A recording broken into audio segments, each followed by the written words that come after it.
So hello everybody, welcome to the anthropology optional dare series.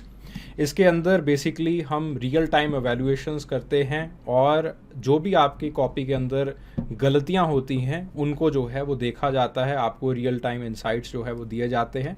और अगर आप भी चाहते हैं कि आपकी कॉपी को एवेल्यूएट किया जाए, आपको गाइड किया जाए, you can call this number. आप मैसेज कर सकते हैं, अपनी शीट जो है इस नंबर के ऊपर भेज सकते हैं। So let's start with the question.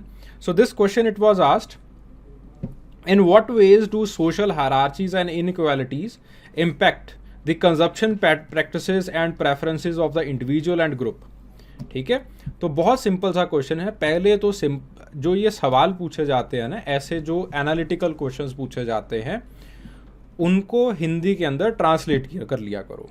ठीक है, बच्चे सोशल हायरार्चीज़ को कई अलग बता रहे हैं, इनइक्वालिटीज़ को कई अलग बताते हैं, इंडिविजुअल ग्रुप को अलग बताना शुरू कर देते हैं. क्वेश्चन कुछ और पूछा होता है, ले कहीं और जाते हैं. ऐसा नहीं करना है. सवाल को होलिस्टिकली समझो, सवाल को ट्रांसलेट कर लिया करो. अगर नहीं अंग्रेजी समझ में आ रही, हिंदी में ट्रांसलेट कर लो, अपनी मातृभाषा के अंदर ट्रांसलेट कर लो. ठीक है, सिंपल सी बात है कि कैसे जो सोशल हायरार्चीज़ हैं या फिर जो इस दुनिया के अंदर इनइक्वालिटीज़ दिखाई देती हैं, कैसे वो आपके कंजप्शन पैटर्न को, आपकी प्रेफरेंसेस को जो है वो इम्पैक्ट करती हैं. ठीक है, गॉट द पॉइंट.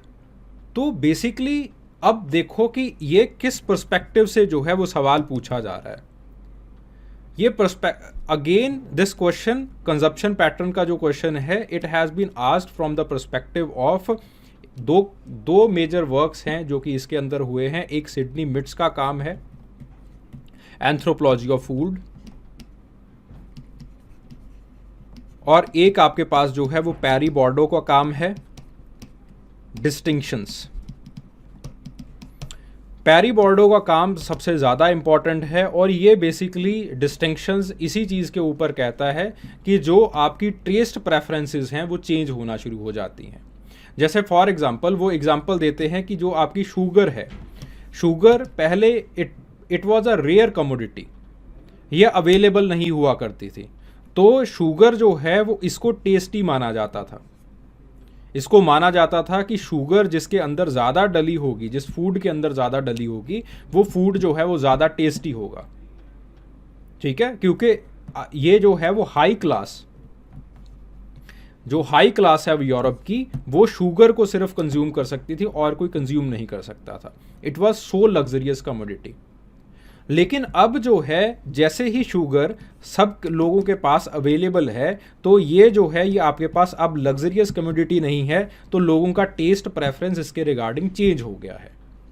अब लोगों का टेस्ट प्रेफरेंस कुछ और चीज़ों के ऊपर चला गया है और उन चीज़ों को लोग जो है वो टेस्टी मान रहे हैं. एंड सिमिलर ही केस जो है, सिमिलर जो कंसेप्ट है, it is also reflected in Sidney Mintz work the anthropology of food. वही सवाल, यही काम जो है वो इस क्वेश्चन का आधार बनते हैं.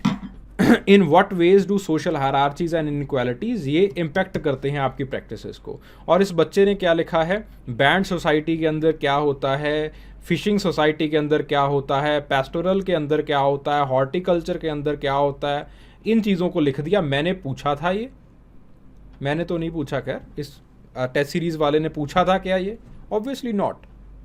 सवाल कुछ और है और कुछ और लिख दिया गया. क्या इसका नंबर मिलेगा? ऑब्वियसली नॉट, नंबर नहीं मिलेंगे.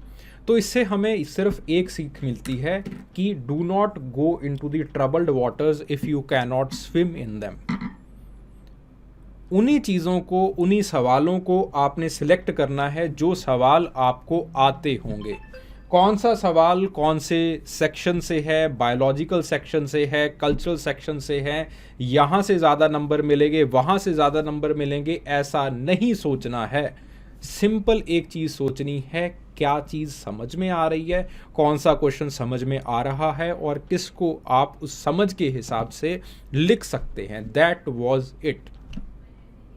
ठीक है, सिर्फ इस चीज़ के ऊपर आपको सवाल सिलेक्ट करना है. अब अगर देखो इसका इंटरप्रिटेशन ही नहीं सही निकाल पा रहे हो, सवाल क्या लिखोगे, जवाब क्या लिखोगे, आप नहीं लिख पाओगे. तो बेसिकली उन्हीं चीज़ों को आप वहाँ पे सिलेक्ट कीजिए कि जिन चीज़ों के साथ आप जस्टिस कर सकते हो। सिंपल सवाल भी लिख दोगे, अपनी जनरल अंडरस्टैंडिंग भी क्वेश्चन के अंदर लिख दोगे। व्हाट इज़ एंथ्रोपोलॉजी क्वेश्चन आता है, बच्चे सिलेक्ट नहीं करते। क्यों?